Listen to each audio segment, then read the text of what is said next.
El Señor me ha tenido hace varias semanas, yo diría unos meses ya, leyendo del libro de Esther. Pero lo que quiero compartir, aunque está en la historia del libro de Esther, también está en la historia de otros personajes de la Biblia. El título que me ha dado para estas enseñanzas que estaré dando es el riesgo de la obediencia. El riesgo de la obediencia. Bueno, sonaría que absurdo. Si Dios manda, obedecemos y no hay riesgos. Pero es que para mí, humanamente hablando, siempre va a haber un riesgo de obedecerle a Dios. ¿Sabes por qué? Porque es que el gobierno de Dios es diferente al gobierno de los hombres. El plan de Dios no siempre se ajusta al plan de los hombres. Los principios y la verdad de Dios no siempre es igual a la de la humanidad. Entonces, como vivo en medio de la humanidad y de este mundo, obedecer a Dios sí implica tomar riesgos. Hay un riesgo en obedecerle a Dios. Busqué el significado, ustedes saben que me gusta siempre entender, aunque uno sabe qué significa riesgo, pero me gusta ir al diccionario y buscar qué significa la palabra riesgo. Y bueno, dice que riesgo es contingencia o es una proximidad de un daño, es un peligro que se supone que puede suceder. Dice también que es cuando se corre un riesgo, es estar expuesto a perderse algo o a no verificarse en algo. Uno lo ve mucho en el mundo de la economía, cuando hay inversiones, cuando hay títulos. Entonces siempre hay un riesgo de meter el dinero en alguna clase de opción de poder tener unos ahorros o de tener unas inversiones. Esos riesgos dependen de muchas circunstancias, los peligros dependen de muchas circunstancias que pueden suceder, que en el momento en que yo invierto hay una estabilidad económica y no sé si esa estabilidad no seguirá. Cuando dice contingencia o proximidad de un daño, contingencia dice que es la posibilidad de que algo suceda o de que no suceda, todo depende, si yo quiero que suceda o que no suceda para beneficio mío. Y ese es el riesgo que se toma. Entonces, lo que yo veía en cuanto a obedecerle a Dios, yo tengo que entender que cuando yo decido y determino en mi corazón, como dice que hizo Daniel, él determinó en su corazón obedecer a Dios. Hay un riesgo que esto supone para mí en mi vida, un riesgo de burla, un riesgo de hacerme a un lado, de darme la espalda, un riesgo de crítica. Hay muchos riesgos que corremos. Entonces, cuando yo digo que estoy dispuesto a obedecer a Dios, tengo que saber que también eso significa estoy dispuesto a tomar riesgos. ¿De acuerdo? En el Salmo 33:4. Vuelve otra vez a esa porción, gracias, Lucas. Esta es la porción que estoy usando de Lucas 8:17, que dice, la misma manera, no hay nada escondido que no llegue a descubrirse, ni nada en secreto que no llegue a conocerse. Quiero que lo leamos todos en voz alta, por favor. Devuélvete a Lucas 8:17, por favor. Bueno, creo que no está. Entonces yo se los voy a leer y vamos declarando. De la misma manera, no hay nada escondido que no llegue a descubrirse, ni nada en secreto que no llegue a conocerse. Pensemos un momento en lo que acabamos de decir. No hay nada escondido que no llegue a descubrirse, esa es la traducción de Dios habla hoy, ni nada en secreto que no llegue a conocerse. Porque Dios todo lo hace descubrir y Dios saca lo secreto y lo hace conocer. Puede ser para bien como puede ser para mal. Entonces comencemos con esta historia que les quiero contar, pero recuerden, no solo una historia que les quiero contar, sino que hay un propósito. Hay alguien que necesita quizás que no sepan que hay una guardería que pueden pasar ahí a CD3 para que queden más tranquilitos. Gracias. Dios nos ha llamado a ser embajadores. Y yo voy a ver esta historia aplicada a nuestra vida en este entorno en que estamos viviendo en este momento, en Colombia, que se está refiriendo a nosotros como agentes mortales, agentes que nos tienen temor, porque llevamos una comisión, estamos cumpliendo un mandato del Maestro, del Dios de dioses, el vencedor, que estamos asignados a hacer operaciones, pero de cierta manera encubiertas hasta el momento en que Dios diga que es tiempo de mostrarlo o de descubrirlo. Pero mientras sea así, si es que a Dios le place descubrirlo, estamos encubiertos haciendo la voluntad de Dios como esos agentes mortales para llevar a cabo los propósitos de Dios que van en contra, lo que digo, generalmente de lo que son los propósitos del mundo, de lo que son los propósitos humanos. Ahora decía la pastora Gisela, haciendo referencia a las celebraciones que se hacen por estos días, desafortunadamente en muchas partes del mundo ahora, en que se celebra el Halloween. Yo estaba pensando ayer, hace muchos años, yo diría unos 20 años o más, tal vez unos 30 años, comenzamos a enseñar la raíz de la celebración de esa festividad. Y por qué, aunque lo presentaban como una celebración pues inofensiva para niños, la verdad es que no lo es, porque es de las celebraciones más importantes en el mundo ocultista y del satanismo, y se basa en la práctica de ofrecer niños y de ofrecerlos, digamos, sobre un altar de muerte, para ofrecerlos y traer sobre ellos los beneficios que buscan. No voy a entrar a toda la historia, eso lo hemos sacado ya en el Ágape, con esos volantes que también se han dado, para que podamos entender que esa celebración es una celebración pagana, sí, pero es muy peligrosa por el mundo espiritual, en lo que se mueve en el mundo espiritual.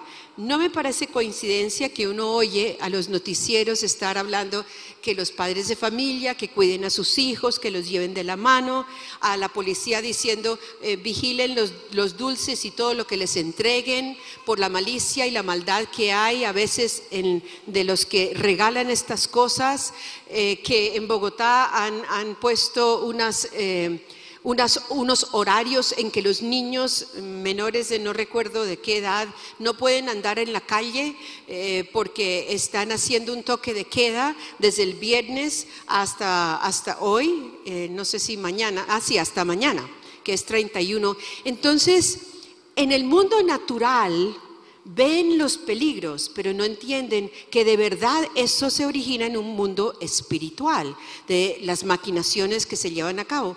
Por eso la pastora Gisela decía que mientras se está celebrando la muerte, nosotros estamos celebrando la vida en Jesús, porque el Halloween es celebrar la muerte.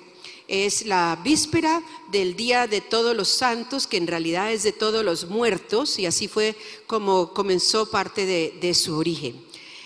Nosotros aquí estamos hablando de otra clase de muerte. ¿En qué? En el sentido que cuando hablamos de Jesús, conocemos de muchos mártires que se han dado en la historia, de muchas personas que han muerto por una causa, así como en la historia, personas que han muerto por una causa.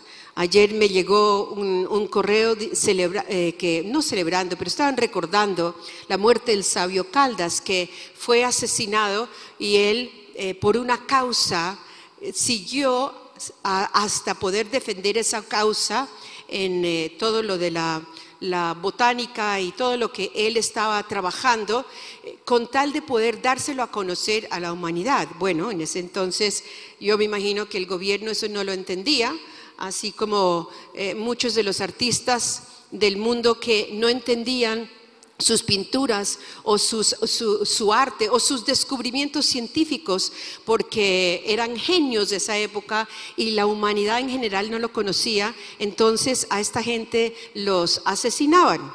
Pero yo estoy hablando ahora de una clase de muerte que es a causa del Evangelio.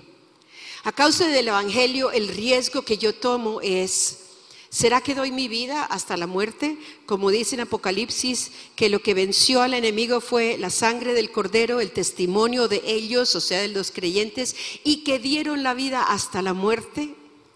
O Cristo que Él escogió dar su vida en muerte en la cruz. Es una muerte que yo la he pensado, pero muy por encima, digámoslo así.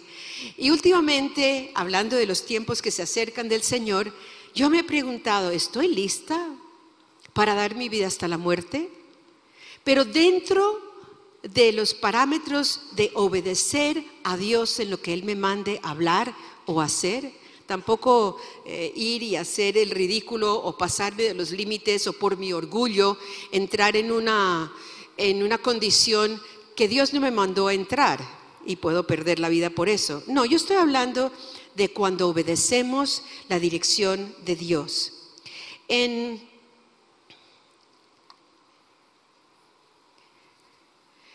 esta vida de Esther vemos una etapa que yo quiero que nos vamos identificando, que yo lo he llamado una etapa del desconocido, en que yo soy desconocido ante los demás. En que aunque soy desconocido ante los demás, Dios sí está haciendo una obra en mí. Pueda que sea de niño, pueda que sea de joven, pueda que sea de adulto. Y no quiere decir que solo sea una temporada de mi vida, una estación de mi vida. Puede suceder varias veces en mi vida. En todo caso, yo soy desconocido ante los ojos de los demás en cuanto al llamado que Dios tiene para mí. Estoy hablando del riesgo de la obediencia al llamado que Dios tiene para ti y Dios tiene para mí, para cada una de nuestras vidas. Cuando soy desconocido, yo estoy escondido a los ojos de los demás, porque Dios está trabajando en mí como una vasija de honra. Y el diseño de Dios es escondernos, es esconder a los suyos, es esconder a los hijos de Él hasta el tiempo que Él tiene asignado para darlo a conocer. Yo no estoy diciendo que físicamente no nos vean, sí. Yo estoy hablando de algo interno, de un llamado, de un trabajo de Dios, de los propósitos de Dios en tu vida.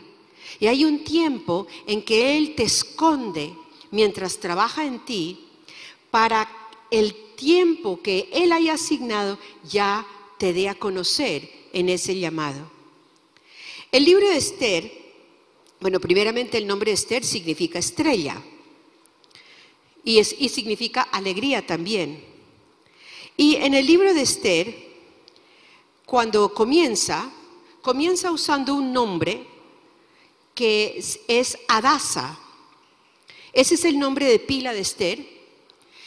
El reino de Babilonia se ha llevado cautivo a los judíos, los sacan de Jerusalén. Y en medio de esa cautividad, ella nace y le ponen el nombre Hadasa. Este nombre Hadasa representa paz y acción de gracias, porque para el pueblo judío reconocen que lo que hizo la vida de Esther, históricamente hablando, para el futuro de esa nación, fue que trajo paz y acción de gracias entre los hijos de Dios con Dios. Esas fueron las dos cosas más importantes que la vida de Esther trajo para ellos. El nombre Hadasa significa mirto, y mirto Es una planta, se da mucho en el Medio Oriente, en muchas partes del mundo, me di cuenta. No crece muy alto, lo usan mucho para hacer arbustos y tapar la tierra. Tiene un follaje muy lindo. Y al macerar esas hojas producen un aroma dulce. Las semillas también se usan como pimienta y de otras formas. Extraen aceite y ese aceite se usa para aliviar los dolores. Inclusive tiene un componente en ese aceite que está relacionado con la aspirina. Y los médicos de ese entonces lo usaban muchísimo en la antigüedad. Estamos hablando de 2500 años antes de Cristo, imagínense. Cuando los judíos regresaron a Jerusalén después del exilio que tuvieron en Babilonia, se llevaron con ellos estos arbustos de mirto por lo que significaban, y eso después se convirtió en el símbolo de la nación de Israel. Bueno, nos encontramos entonces geográficamente en Persia, y Hadasa nace allí. Tiene una vida muy sufrida en el sentido que ella desde muy niña queda huérfana de ambos, padre y madre. Me imagino pues si hay algunos de aquí que son huérfanos y que eso ha pasado, saben que hay un dolor y hay una búsqueda de una identidad y hay temor en la vida. Entonces su primo más cercano, el primo mayor, Mardoqueo, la adopta como hija de él, y él es el que se convierte en el que la levanta como su guardián. Y le dice Mardoqueo a ella que no use su nombre hebreo, Esther, sino que siga nombrándose Hadasa, para que siga encubierta de saber verdaderamente quién es. Porque los judíos, recuerden, ellos habían sido llevados al exilio, y de todas formas había personajes dentro de ese gobierno persa que odiaban a los judíos, y él no quería que algo le pasara a ella. El rey de ese gobierno en ese entonces era Asuero. Él reinó, tenía en lo que en ese entonces se conocía en la historia, el imperio más grande, más extenso, con 127 provincias. Era supremamente rico, por supuesto, y él decide, su esposa, la reina Basti, que es una mujer hermosa. Hay otro personaje que se llama Hegai, y él es el que guarda a todas las mujeres del palacio del rey. Emán, que es la cabeza sobre todos los príncipes del rey, él es el más cercano al rey, y él es enemigo furibundo de todos los israelitas. Y Mardoqueo, que es el tío y el tutor de Esther. Entonces, hablo yo acerca de la obediencia de Esther, porque en medio de lo que viven, ella aprende a obedecer a la voz de Mardoqueo. En algunos comentarios, los comentaristas de la Biblia mencionan que la figura de Mardoqueo es como la persona del Espíritu Santo, que nos guía, que nos revela, que nos enseña, y que vamos siguiendo la guía del Espíritu Santo. Curiosamente, en este libro no se menciona el nombre de Dios ni una sola vez. Nunca en el libro de Esther se menciona el nombre de Dios.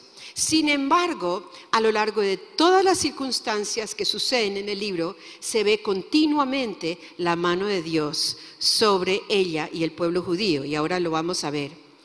Así como Esther aprendió obediencia a través de sus sufrimientos, también lo vemos en la vida de Jesús, que él aprendió a través de sus sufrimientos. En Filipenses 2, 7, 8, inclusive aquí lo cantamos, esa canción. Sino que renunció Jesús a lo que era suyo y tomó la naturaleza de siervo, haciéndose como todos los hombres y presentándose como un hombre cualquiera, se humilló a sí mismo, haciéndose obediente hasta la muerte de cruz.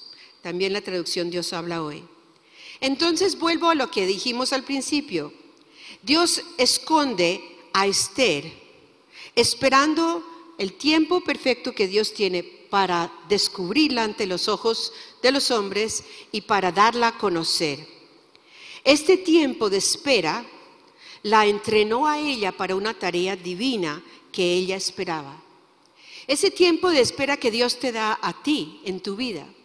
Que a veces tú tienes un llamado, sabes lo que Dios quiere, pero también sabes que no es todavía el tiempo de Dios para llegar al lugar donde Él te ha dicho que estarás. No estoy hablando de que te vaya a ascender en autoridad o en importancia, aunque eso puede suceder. Lo que estoy diciendo es que estás sirviendo, estás en la casa del Señor, eres miembro de una familia de fe, eres activo, ayudas de una manera, de otra. Sin embargo, sabes que hay más que eso y que Dios te lo ha hablado, pero aún no se ha dado.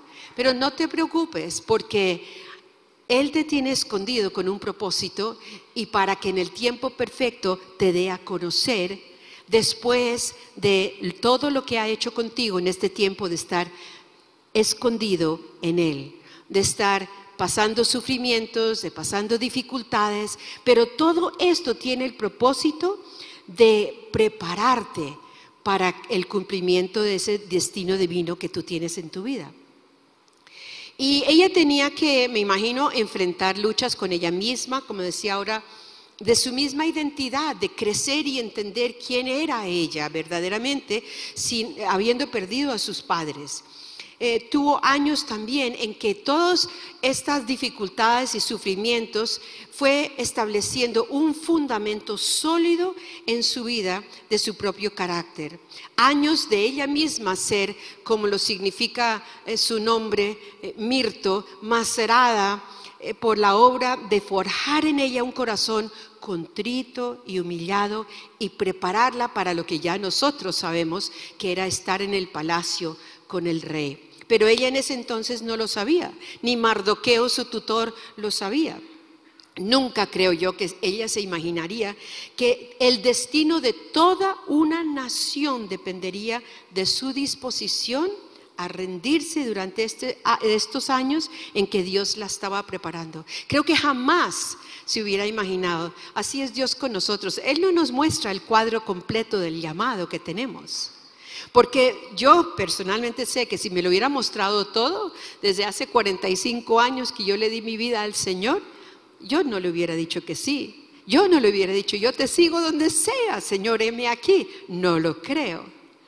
Entonces Él le va mostrando a uno poco a poco, mientras esos tratos de Él permiten tenerlo a uno desconocido, escondido, dejando que Dios prepare su corazón.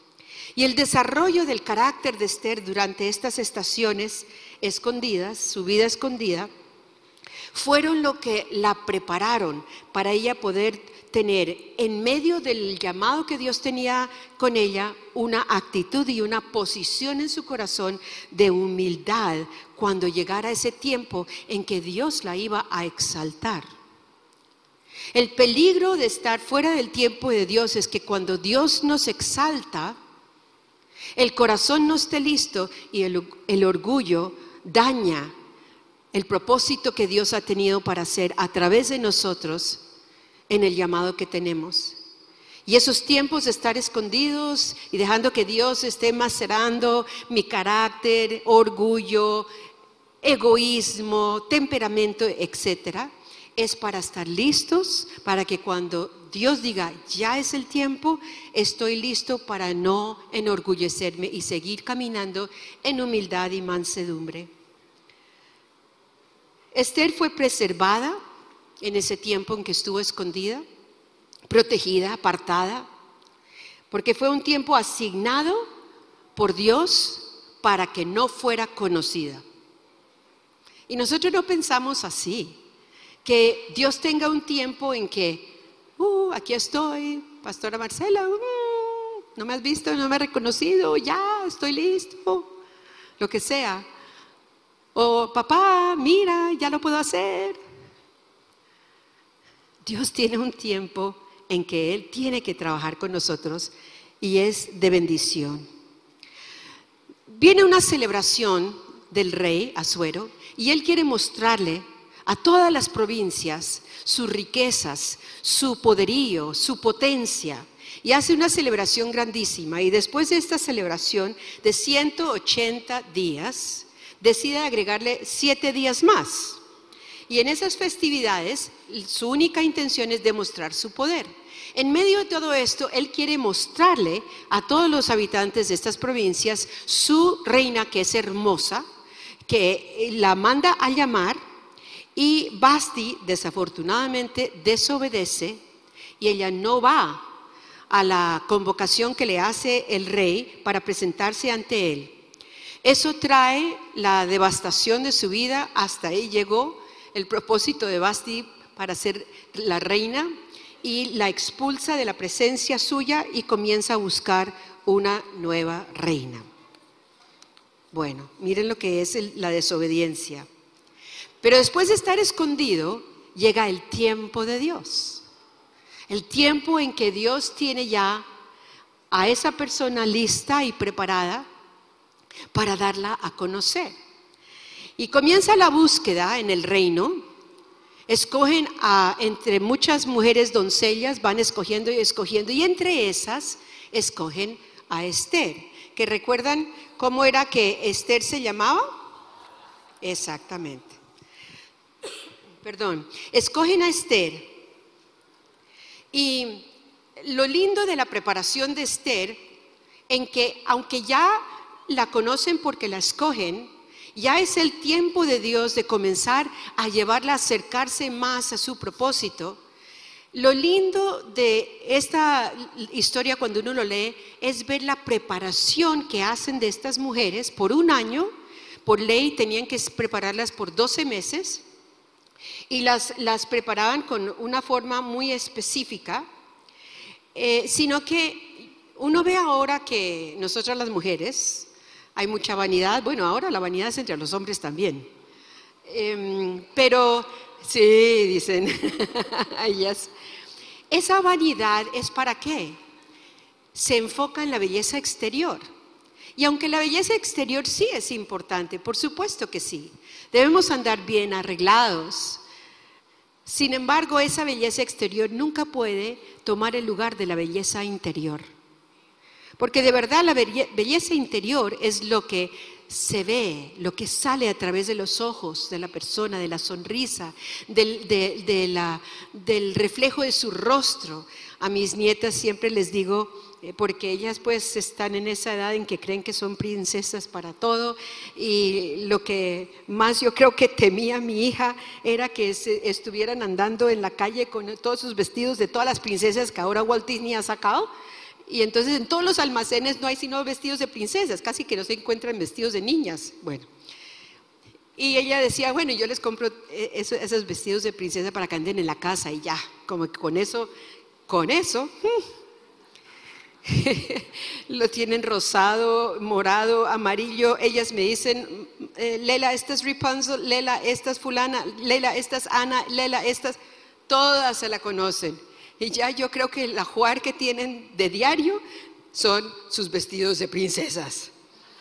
Eso es todo. Entonces yo intencionalmente les digo, sí, están muy lindas, porque claro, se miran, y el vestido largo. Los hombres tal vez no entiendan, pero nosotros de mujeres y de chiquitas nos encantaba eso largo y lleno de crinolinas y lleno de capas, y la corona, y una de ellas no se pone una sola corona, si le caben dos se pone dos, y encima de eso se pone dos moños, mejor dicho, y se cuelgan los collares y todo. Además la cartera, pues tienen que salir con cartera, ¿no? Llena de cositas. Y yo les digo, ¿saben qué las hace ver más lindas que todos esos vestidos que son lindísimos? Es adentro. Y yo comienzo a ministrarles cuando están contentas, cuando son obedientes, cuando tienen amor, cuando se quiere la una a la otra, cuando son amables, cuando son educadas. Entonces comienzo a explicarles en su manera de poder entender lo que es la belleza interna. Porque nuestros hijos hoy en día no están expuestos a lo que pues en mi época se oía un poco más de ese desarrollar la belleza interna en uno, que es lo que verdaderamente Dios quiere que se refleje, el corazón para Él. En 1 Pedro 3:4 dice que el adorno de ustedes no consista en cosas externas como peinados exagerados, joyas de oro o vestidos lujosos. No está diciendo que no se pueden usar, está diciendo que que eso no sea lo que determine tu belleza, sino en lo íntimo del corazón, en la belleza incorruptible de un espíritu suave y tranquilo. Esta belleza vale mucho más delante de Dios. Esta es la traducción de Dios habla hoy. Y esta belleza fue lo que obtuvo para Esther entre no sé cuántas doncellas, eran muchísimas, obtuvo para ella favor, que es lo que Dios nos da. Ella tuvo desde el principio la mano de Dios sobre su vida. Eso era lo que la vestía a ella, el favor de Dios. Y eso lo dice la palabra de Dios en Esther 5:2. Cuando el rey mandó a llamar a las más bellas doncellas de todas las provincias y escogieron a Esther entre ellas, a ella la pusieron bajo el cuidado del guarda que se llamaba Hegai, el guarda de las mujeres. Y aún con él, dice la palabra de Dios en Esther 2:9, que ella halló favor delante de él. Yo me imagino que en esa época prácticamente no podían hablar hasta que le dijeran que hablaran, ¿no? O hasta que les preguntaran algo. No es como hoy en día que todo el mundo habla y no tienen pena y no hay un protocolo de esperar o de quedarse callado hasta que. En esa época yo creo que sí. Y Hegai, muy rápidamente, él hizo deferencia con ella. Él tuvo en cuenta cosas con ella que no tuvo en cuenta con otras mujeres. Y ella fue preparada, él le dio más de lo que ella necesitaba para prepararse, de los ungüentos y de todo lo que usaban en la piel, en la cara para prepararlas. Y todos los días, bueno, cada vez que Mardoqueo pasaba por fuera del palacio, recuerden, Mardoqueo es una forma de una representación del Espíritu Santo, para ver cómo le iba a ella y cómo la estaban tratando. Y dice el libro de Esther 2:15 que ella cada día no solo tenía favor con este hombre que era el que la estaba guardando y preparando, sino con todos los que la veían, ella tenía favor. Miren tan importante que es este factor del favor de Dios en nuestras vidas, porque consigue cosas que quizás yo no podría conseguir de otra manera, pero cosas que Dios necesita que yo tenga para el cumplimiento del propósito del llamado por el cual Él me ha puesto en ese lugar. Tuvo favor desde el principio de la mano de Dios, tuvo favor con este hombre que la estaba preparando, tuvo favor con todos los que la miraran. Y luego viene ya la preparación, ya el entrenamiento, ya la capacitación que comienzan a hacer con ella, que son los 12 meses que les dije, y era una preparación solo de belleza, solo para la belleza. 6 la preparaban con óleo de mirra y 6 con perfumes aromáticos y aceites especiales que tenían preparados para las mujeres. Imagínense, era lo único que hacía Esther en esos 12 meses. Cuando ya fue llevada a la casa real, fue en el año 7 del reinado del rey Asuero. El número 7 en la Biblia significa completo, cuando algo se cumple. O sea que aún en eso fue tan profético el que hubieran llevado a Esther cuando ya era el cumplimiento de su tiempo, el cumplimiento de la preparación, el cumplimiento para ya darse a conocer. Fue llevada a la casa del rey y aunque también todas las demás candidatas fueron preparadas, sin embargo, Dios solo la preservó a ella, hizo que la observaran a ella y depositó en Esther todos los atributos en este tiempo que ella necesitaba para que ella llevara a cabo su llamado y esa tarea divina de su vida. En esa estación de separación, Esther se mantuvo muy callada, como yo les decía, y ella seguía todas las instrucciones que su tío Mardoqueo, que el Espíritu Santo, le estaba dando para que él le advirtió que no diera a conocer su identidad todavía, porque no era el tiempo para que supieran quién era ella, aunque sí revelaría su identidad, pero el tiempo de Dios es tan importante. Tantas veces comparto que el qué de Dios es muy importante, por supuesto el cómo hacerlo es muy importante, pero yo puedo dañar el propósito de Dios en mi vida si yo me adelanto y me apresuro al tiempo de Dios. Lo comparo siempre con cuando aprendí a hacer dulce. y me hablaban del punto especial para que ese dulce fuera caramelo. Yo quería que tuviera la consistencia del caramelo. Entonces me decían que se llamaba punto de caramelo. Y me enseñó mamá, cuando estábamos preparando el caramelo, que cuando eso se iba calentando y batiendo, y creía uno que ya podría estar listo, tenía un vasito de agua ahí al lado, con una cuchara, cogía un poco del caramelo y lo echaba, y luego uno mete los dedos al agua para ver si ya la consistencia era punto de caramelo. Si nos habíamos pasado del tiempo indicado, ya no era un caramelo, ya era como no, más que melcocha, el toffee, ¿cómo se dice toffee? Lo que se quiebra ya.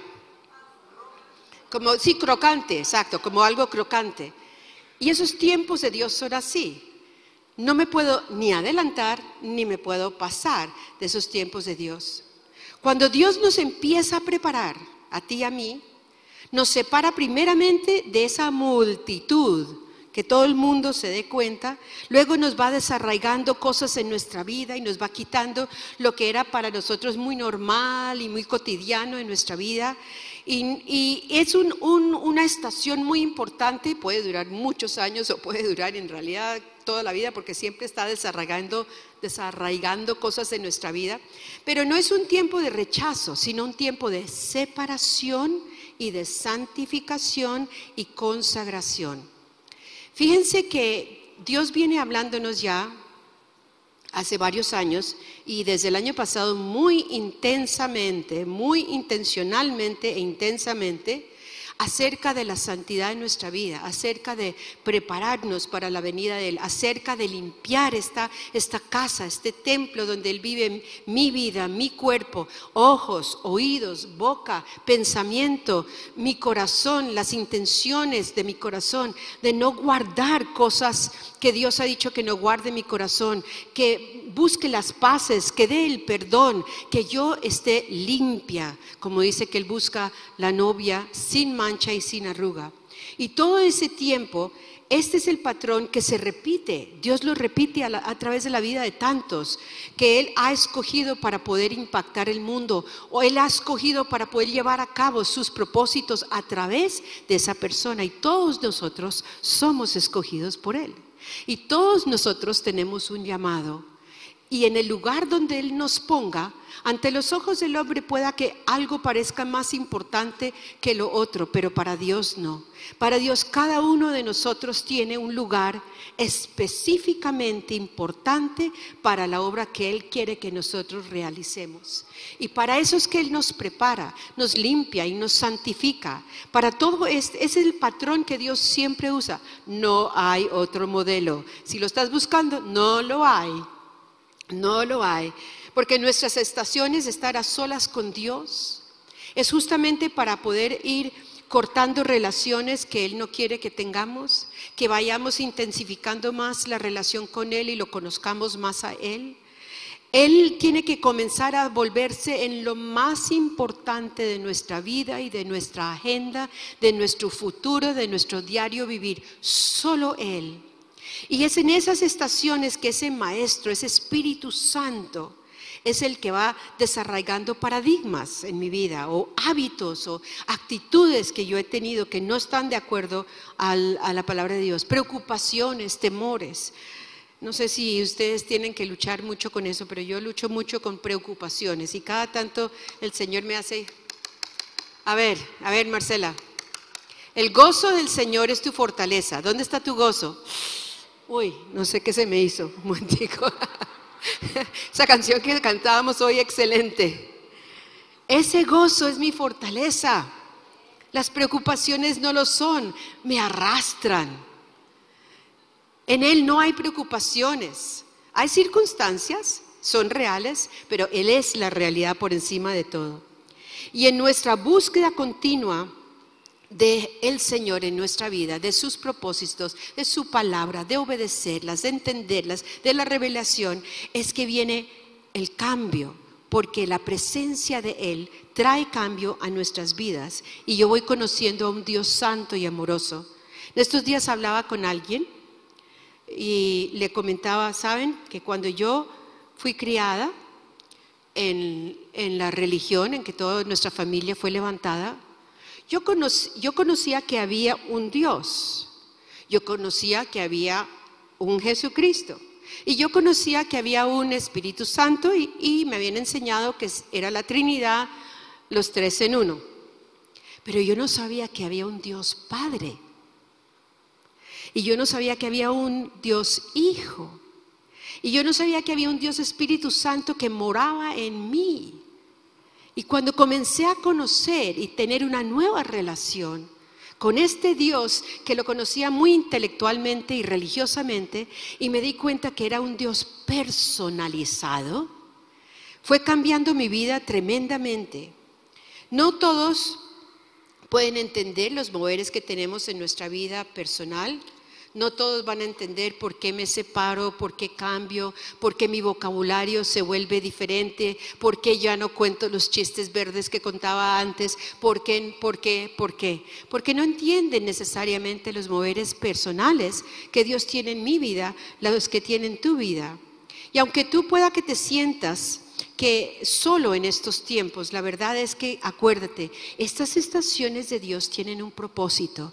Nunca estás solo porque estás con Él. Yo digo solo porque como que uno dice, ¿y dónde están mis amigos? ¿Y qué pasó con lo que yo hacía? Y los lugares que yo frecuentaba. Y entonces comienza uno a ver, ¿estoy solo o hay una soledad? No lo puedes ver así, lo tienes que siempre ver a través de los ojos de Dios. Es Él que te está separando, que te está preparando, que te está santificando para los propósitos en los tiempos de Él que Él tiene para tu vida. Y cuando Dios nos mantiene en un punto de estación en que nos está preparando y pareciera que nos quedamos pegados y como que no avanzamos y le decimos, Señor, pero ¿qué pasa ya? Él sabe. Él tiene el tiempo en su mano. Él es fiel. Puedes confiar siempre en Él porque Él es fiel y Él es perfecto en todo lo que hace. Cuando partió Randy, una de las cosas que me ministró mucho a mí personalmente era recordar que Dios nunca llega antes ni tampoco llega después. Los tiempos de Él son perfectos y a Él nadie lo coge por sorpresa. Lo que pasa es que cuando hablamos de la muerte y de la vida, no nos gusta pensar que la muerte de alguien cercano a nosotros fue dentro de los propósitos, los tiempos de Dios, los propósitos de Dios. Pero la vida y la muerte solo están en la mano de Él. Y el tiempo que pasemos en preparación nunca será un tiempo perdido. Eso decía Daisy Osborne. Ella ya partió a la presencia del Señor, esposa de un evangelista muy famoso. El tiempo de preparación, el tiempo que tomemos en preparación con Dios nunca es un tiempo perdido, nunca. Sino que Dios está estableciendo un fundamento en nuestra vida. Él está estableciendo ese fundamento que aprendemos en el en el curso de fundamentos justamente de la vida cristiana, que cuando se construye un edificio, según la altura que va a tener ese edificio, es la profundidad que se tiene que cavar y ahondar para echar el fundamento a ese edificio. Si no se cava profundo, el edificio no puede ser alto. Pero si el edificio va a ser alto, según el llamado que Dios tiene para ti, así tiene que cavar en tu corazón, en tu hombre interior y prepararte para establecer ese edificio, ese fundamento, y así tú puedas subir y estar en el lugar donde Él tiene para ponerte, para llevar a cabo tu llamado. Así como las piedras preciosas también están escondidas, que uno tiene que cavar y buscarlas hasta en medio de tanto mugre, diría uno, de tanta tierra en las montañas mismas, que uno tiene que cavar y buscar hasta encontrar eso que está escondido en la tierra, eso que es precioso para Dios. Así eres tú, una joya preciosa del Señor, que está siendo formado por Él, que está siendo refinado en medio de una dolorosa oscuridad, en medio de desilusiones, de opresiones, de rechazo, pero en medio de todas las dificultades de tu vida, Él aprovecha todo eso para irte puliendo y convirtiendo en esa piedra preciosa, en esa joya refinada para Él. Él tiene su satisfacción Esther, su satisfacción fue rendirse a la obra del maestro, a obedecer todo lo que Mardoqueo le dijera, no permitiendo amargura en su corazón, ella obedeciendo todo. Y la decisión del Señor, cuando Él quiere exhibir lo precioso suyo, su joya preciosa, es que ha estado escondida, la presenta como su vasija de honra, la que Él ha preparado. El Salmo 33:15 dice, Él hizo el corazón de ellos, así que Él entiende todo lo que hacen. Él te hizo a ti, Él me hizo a mí, Él nos conoce tal como somos. Y quiero terminar esta parte de hoy, porque pues hay mucho más que compartir del libro de Esther, pero quiero terminar hoy con estos versículos. En el Salmo 33:4 dice, porque recta es la palabra de Dios y toda su obra es hecha con fidelidad. Quiero decirte a ti que hay esperanza, que tú puedes estar totalmente confiado en que tu Dios es fiel, en que Él te hizo a ti como te hizo, en que los tiempos en que Él está trabajando contigo son perfectos. No te aceleres, no te apresures, no quieras adelantarte a los tiempos de Él. Él te muestra, Él te dice para que estés en paz, sabiendo que la palabra de Él, su promesa en su palabra, que es la revelación de Él, es recta y Él es fiel para hacer lo que te ha llamado a que tú seas y hagas por su fidelidad. El Salmo 119:160 dice que la suma de tu palabra es verdad. Estoy queriendo mostrarles que Dios es fiel y tú puedes confiar en Él. Él es justo. Lo que Él dice es así. Él no es hombre para incumplir o mentir su palabra. Él es fiel. Y la suma de tu palabra, oh Dios, es verdad y eterna es todo juicio de tu justicia. Por eso en Hebreos 2:13 dice, yo confiaré en Él. Dilo conmigo, yo confiaré en ti, oh Dios. Yo confiaré en ti. Yo creeré en ti. Jeremías 1:12 dice que Él apresura su palabra. Él hace que sea, o que Él la vigila para que en el tiempo de Él se cumpla lo que Él ha dicho. Él dice, apresuro mi palabra para ponerla por obra. Lo que Él te ha prometido, Él no se ha olvidado. Él vigila su palabra. Y cuando es el tiempo, apresura todas las cosas, hace que todo esté en el lugar perfecto, en el tiempo perfecto, en la conexión divina perfecta, que tu corazón esté ya con los tratos que Él ha sabido que es necesario que tengas y que tengamos para poner por obra, para hacer cumplir lo que Él ha dicho. Porque Él es fiel, sí. Un aplauso para ti, oh Padre, por tu fidelidad.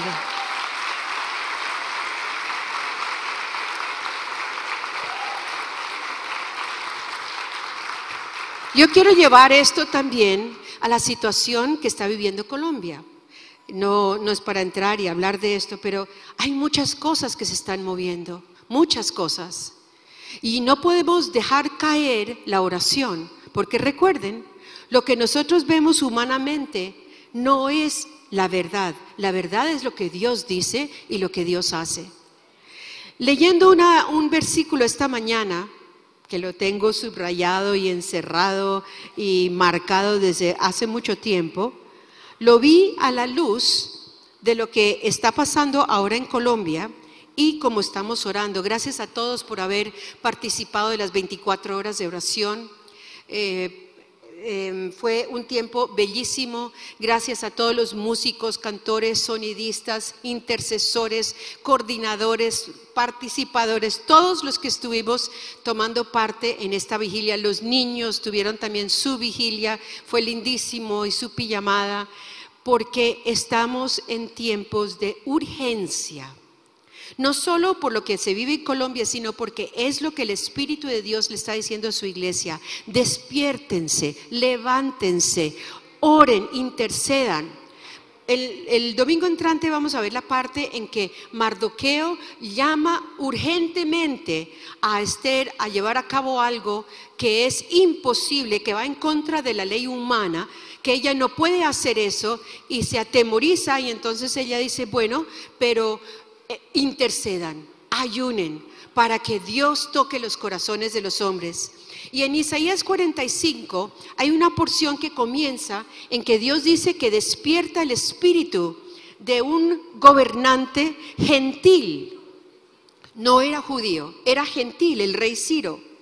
Y dice que Jehová, Dios, despierta el corazón de este hombre porque necesita a este hombre que es pieza clave para llevar a cabo el cumplimiento que Dios tiene para su pueblo. Y Dios tiene la misma intención y el mismo corazón para su iglesia en esta nación y las naciones. Y amén, así lo es, yo lo creo. En Isaías 45:13, Isaías 45:13 dice, yo hice aparecer a Ciro, yo, Jehová, Dios, el Todopoderoso. A él no lo coge nada por sorpresa. Un hombre gentil que estaba reinando, a él no lo coge por sorpresa. Yo lo desperté. Esta es otra traducción. Bueno, en la Reina Valera dice, yo lo desperté en justicia. Y me quedé aquí y dije, Padre, tú puedes hacer despertar a nuestros gobernantes en justicia, sea quien sea, un hijo de Dios o no. Y comencé a declarar eso. Yo lo desperté en justicia y enderezaré todos sus caminos. No hay nada imposible para nuestro Dios. No importa que crean, no importa que hayan hecho, no importa. Es Dios quien endereza sus caminos. Él edificará mi ciudad. Por favor. Está hablando de un rey gentil. Y Dios dice que el Dios hace que el rey gentil edifique la ciudad que Dios necesita tener. Luego dice, y soltará mis cautivos. No por precio, no porque le paguen, ni por nada más que no vamos a mencionar qué es, ni por dones, dice Jehová de los ejércitos. Yo lo despertaré en justicia, en la justicia de Dios. Yo le enderezaré todos sus caminos, y él edificará mi ciudad y soltará mis cautivos, ni por un precio ni por dones, dice Jehová de los ejércitos. Gloria a Dios, pongámonos de pie. El Señor los bendiga, los guarde y haga brillar su rostro sobre cada uno de ustedes.